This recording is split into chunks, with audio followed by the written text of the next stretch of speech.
So hi guys, welcome to Gyan Yaar. दोस्तों आज हम समझेंगे एड्रेनालिन इंजेक्शन के बारे में। डिटेल में समझेंगे कहाँ इस्तेमाल करना है, कहाँ नहीं देना है, क्या इसके साइड इफेक्ट्स हो सकते हैं, क्या इसका डोज होता है, किन किन समस्याओं में दिया जाता है।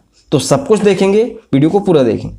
दोस्तों यहाँ पे बात की जाए अगर एड्रेनालिन की, तो देखो भाई एक दवा भी है और एक आपकी बॉडी का हिस्सा भी है, ठीक है ना। तो ये हार्मोन है बेसिकली कि आपकी बॉडी में बनता ही बनता है।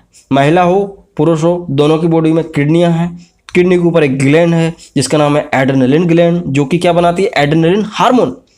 तो बेसिकली क्या है कि भाई ये हार्मोन ही है जो कि ड्रग के रूप में मार्केट में मिलता है, ठीक है। तो एपिनेफ्रिन बोल लो चाहे एड्रेनलिन, मार्केट में आपको एपिनेफ्रिन के नाम से मिलेगा, होता वो एड्रेनलिन ही है, ठीक है। तो एक बात क्लियर, ये इमरजेंसी ड्रग कहलाता है, ठीक है।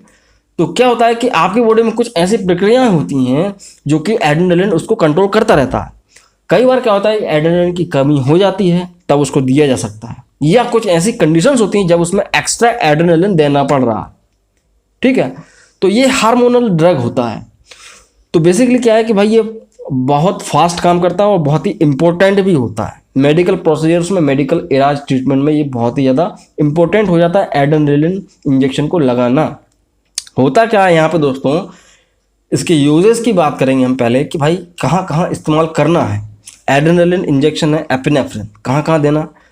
देखो भाई किसी व्यक्ति को कार्डियक अरेस्ट की कंडीशन बन गई है, मतलब कि जो उसके जो दिल होता है वो धड़कना कुछ समय के लिए बंद हो जाता है। वो कैसे बंद हो जाता है, इम्पल्स के द्वारा। हार्ट अटैक की बात नहीं कर रहे हैं, इम्पल्स की कमी के द्वारा वो है शॉक की स्थिति में आ जाता है। तो उस कंडीशन में हार्ट को स्टिमुलेट करने के लिए डायरेक्ट हार्ट में भी लगाया जा सकता है, डायरेक्ट कार्डियक शॉट भी दिया जाता है इसका ही। दूसरी कंडीशन एनाफाइलेक्सिस कंडीशंस, मतलब कि एनाफाइलेक्सिस कंडीशंस या रिएक्शंस जैसे बोल लो कि कई बार एलर्जी इतनी ज़्यादा होती है कि वो बर्दाश्त से बाहर नहीं होती, वो एनाफाइलेक्सिस लगा हुआ है, मतलब कि जानलेवा एलर्जी। ऐसी एलर्जी जिसमें आदमी की जान जा सकती है, लाइफ थ्रेटनिंग। कीड़े ने काट लिया, जानवर ने खा लिया, बहुत कंट्रोल नहीं हो रही है एलर्जी, एनाफाइलेक्सिस डेवलप हो गया है, तब भी एड्रेनलिन को लगाया जा सकता है। इससे पहले बहुत सारे इंजेक्शंस होते हैं, उनके ऊपर मैंने ऑलरेडी वीडियोस बनाया, वो भी देख सकते हैं आप। तो उन इंजेक्शन से जब आराम नहीं मिलता है तो एड्रेनलिन को भी लगाते हैं, ठीक है ना। तो एविल वगैरह जो भी लगाया जाता है, तो उसके अलावा फिर इस पर ही आता है डॉक्टर फाइनली। इससे तो आराम मिल ही जाता है। उसके अलावा भाई देखो सुपरफिशियल ब्लीडिंग, अगर कई बार ब्लीडिंग होती है, मतलब कि ऊपरी सतह पे, उसको रोकने के लिए भी दे सकते हैं। इसके मल्टीपल यूजेस हैं, ऐसा नहीं कि सिर्फ अकेला कार्डियक अरेस्ट में। किसी का लो बीपी है, एक्सट्रीम कंडीशन हो गई है, लो बीपी इतना ज़्यादा हो गया है कि उसको तो देना ही पड़ेगा अब एड्रेनलिन। तो एड्रेनलिन जैसे लगाया जाता है तो ये बीपी को बढ़ा देता है, ठीक है। तो पहला यहाँ पे कॉन्ट्राइंडिकेशन यही निकल के आता है कि कभी भी किसी व्यक्ति को जिसका बीपी हाई है तो उसको नहीं देना है, ठीक है। इसलिए नहीं देना है क्योंकि ये बीपी को बढ़ाता है। तो हाइपोटेंशन में देना। उसके अलावा कि कई लोग सांस नहीं ले पा रहे हैं, मतलब उनको ब्रीदिंग प्रॉब्लम हो रही है, मतलब कि सांस लेने में तकलीफ हो रही है, तो क्या होता है इसको दोगे आप तो क्या होगा, उसके जो फेफड़े होते हैं, उसका जो एयरवे पाथवे है वो एक्सपांड करेगा, थोड़ा सा फूल जाएगा या चौड़ा हो जाएगा। तो उस कंडीशन में भी दिया सकता है। इसलिए इसको अस्थमा में भी देते हैं कई बार, हमेशा नहीं देते लेकिन देते हैं कई बार, ठीक है। कम क्वांटिटी में, कम मात्रा में देते हैं। उसके अलावा कई बार क्या होता है कि ऑपरेशंस जब चल रही होती हैं, बड़ी बड़ी सर्जरीज, तब क्या होता है कि पुतलियाँ डायलेट हो जाती है, उस कंडीशन में भी देते हैं। आँखों की पुतली डायलेट हो जाती है, उस कंडीशन में भी देते हैं।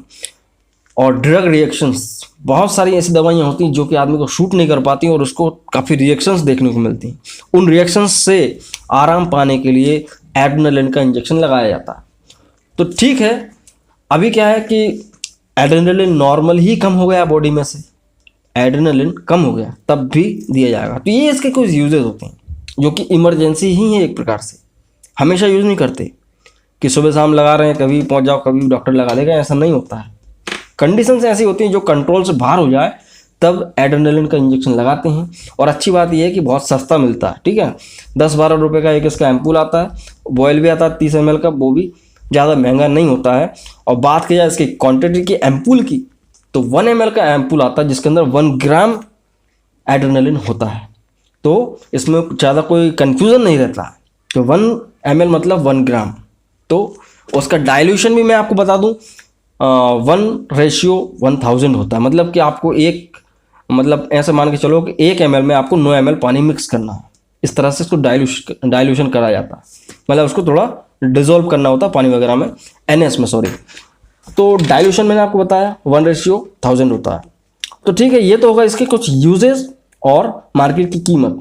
सो अब हम समझेंगे एड्रेनलिन इंजेक्शन काम कैसे करता है। देखो भाई, बॉडी के अंदर रिसेप्टर्स होते हैं, कौन से? एड्रेजेनिक रिसेप्टर्स। ये जो एड्रेजेनिक रिसेप्टर्स होते हैं ये अल्फा बीटा दोनों तरह के होते हैं, ठीक है, दोनों का काम अलग अलग ही होता है बेसिकली।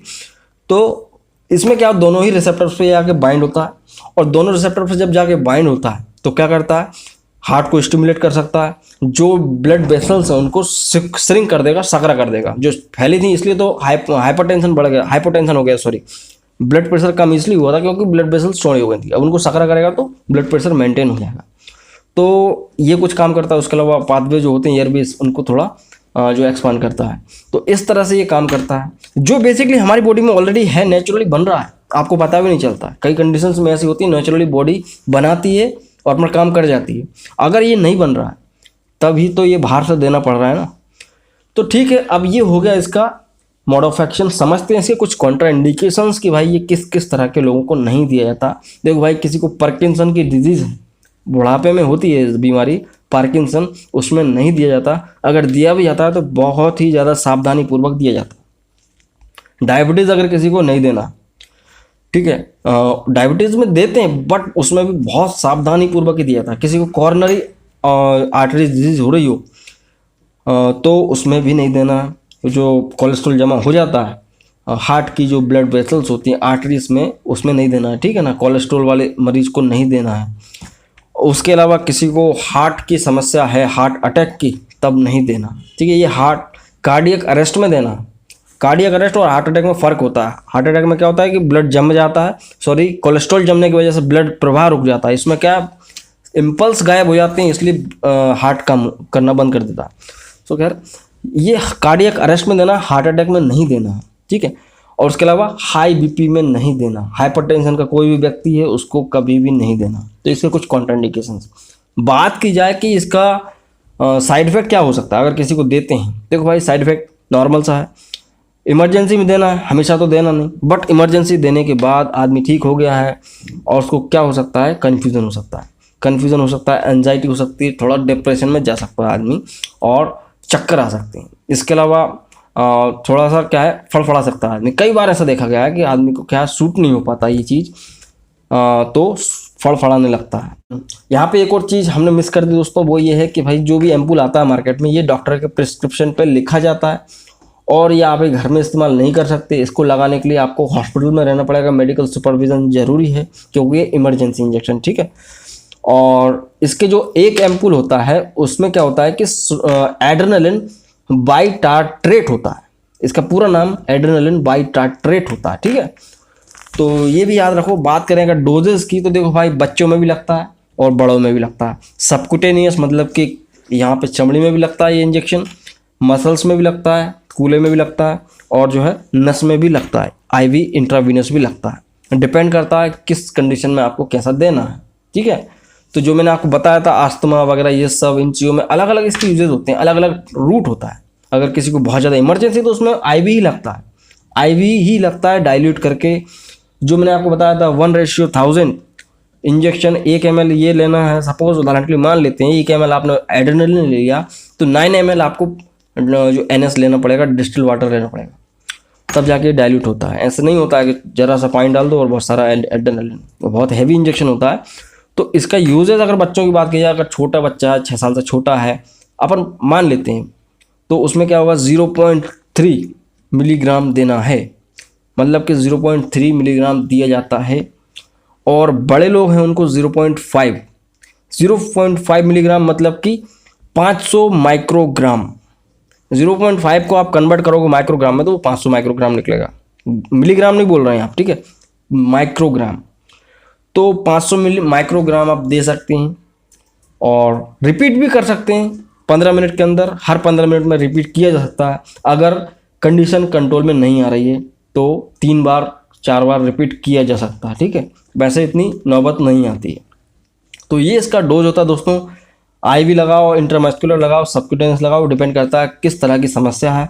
और डोजेस भी यही होता है दोस्तों। मैक्सिमम से मैक्सिमम जो होता है दोस्तों, एक बार का डोज 500 माइक्रोग्राम होता है, जो मैंने आपको बता दिया, लगभग आधा एम्पूल, ठीक है।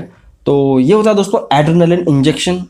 वीडियो कैसा लगा मुझे बताइएगा कमेंट करके, और कोई क्वेरी है तो कमेंट करके वो भी पूछ लीजिएगा। और वीडियो अच्छा लगता है तो लाइक करें, दोस्तों के साथ शेयर करें ताकि हमें मोटिवेशन मिलता है। और सब्सक्राइब नहीं किया तो सब्सक्राइब कर लो ऐसे ही मेडिकल वीडियोस देखने के लिए। सो मैं मिलता हूँ अगले वीडियो में दोस्तों। जय हिंद, वंदे मातरम।